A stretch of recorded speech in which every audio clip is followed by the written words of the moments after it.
Good morning, students. Today we are going to start with the same lesson, histories, the nationalism in India. Right. Yesterday, in the same lesson, we discussed about the civil disobedience movement, which was started by Gandhiji, and how he led the Dandi March and how he broke the salt law. That all you know in advance yesterday as we discussed it. So today, furthermore, we are going to discuss the same lesson, same one point which is already mentioned, how participants saw the movement. Right. In this point, at the countryside, the people, names are already written here, the rich peasants. How rich peasants participated in the movement which was started by Gandhiji. The movement which was started by Gandhiji, it was civil disobedience movement. Actually, I told you the meaning of civil disobedience movement. It means that whatever the law which was formulated, which was made by the Britishers, the Indians are going to break that law or they are going to oppose that law. So, the civil disobedience movement which was started by Gandhiji, how different people from the rest part of the country, how they actually participated in the same movement, that we are going to see in this lesson. As you can see, the first point, let's start with the people's participation in countryside.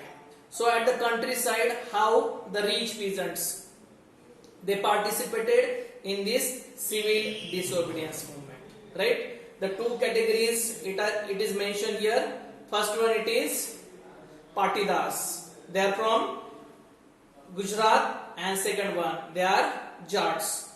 They are from Uttar Pradesh. Now, these are the two richer section of the society, right? And they are already the peasant, means they are already the farmers, but they are the rich farmers. So, how they participated in this civil disobedience movement, that we are going to see.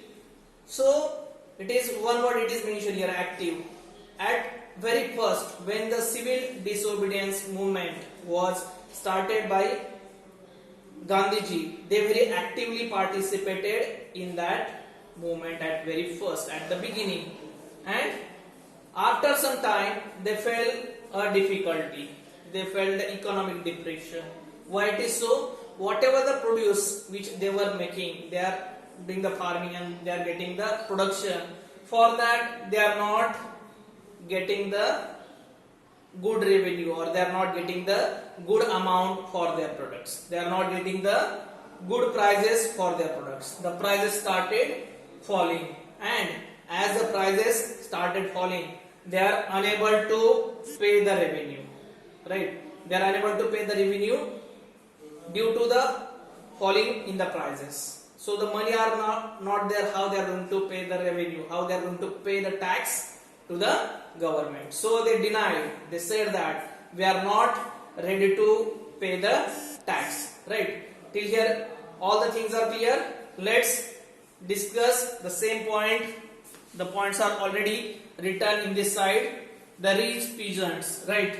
They are very enthusiastic supporters of Gandhiji, right? What the movement, it was started by Gandhiji. They are the enthusiastic supporters of this civil disobedience movement, right? And each and every section of a society, they are having a different meaning of the word Swaraj. What is mean the word Swaraj? The self-government, right? Self-government, it is known as a Swaraj, as a common term, but each and every sector is having the different meaning of the word Swaraj. So as per the rich peasants, especially the Jats and the Patidars, what is the actual meaning of the word Swaraj? For them, the Swaraj is struggle against the high revenue. What is the meaning of a Swaraj as per them? Struggle against the high revenue. They are not ready to pay the high revenue to the government. So it's the meaning in regard with them as it is concerned with the tax. Means they are not ready to pay the high taxes to the government, and the reason you know that the prices of the production which they are taking, it was actually very less, and they are unable to pay the high revenue which is continuously demanded by the British government, right? And though they started to support Gandhiji in this movement at the initial stages, as I told you it before, but they are disappointed afterwards. Why they are disappointed afterwards? In the year 1931, as you know that Gandhiji called off the movement. Why he has been called off the movement? The people goes on acting against the Britishers violently. And Gandhiji's principles, you know it very well. He want to fight against the Britishers, but in a non-violence. He don't want to fight with a violence. He don't want to make any physical injury to the Britishers. So, though they started to participate in the movement at the initial stage, but afterwards they are highly disappointed. Why it is so? Because in 1931, whatever the movement, it was started by Gandhiji, they are highly disappointed because suddenly they want to take the part, and in between only the Gandhiji stopped the movement. So they fail to support. They are not now ready to support when the movement was again relaunched in 1932. 1931 the movement was stopped by Gandhiji, right? But afterward in 1932 again the movement was started by Gandhiji, but still they refuse to take a part, or they do not want to support the Gandhiji, because at the very first stage they are ready to fight, they are ready to participate in this civil disobedience movement, and they started also.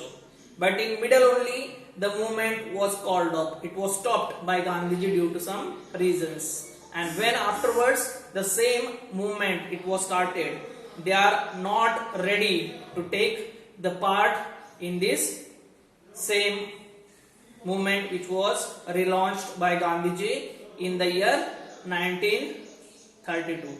I think so all the points, means the only one point which we covered today, right? How the participants saw the movement, that one part I tried to explain to you.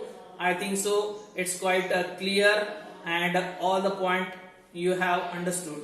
So I am going to upload this on the app. You are supposed to go through the app and just see the video, and if any doubts you can call me afterwards. Thank you. Thanks for watching. Stay tuned.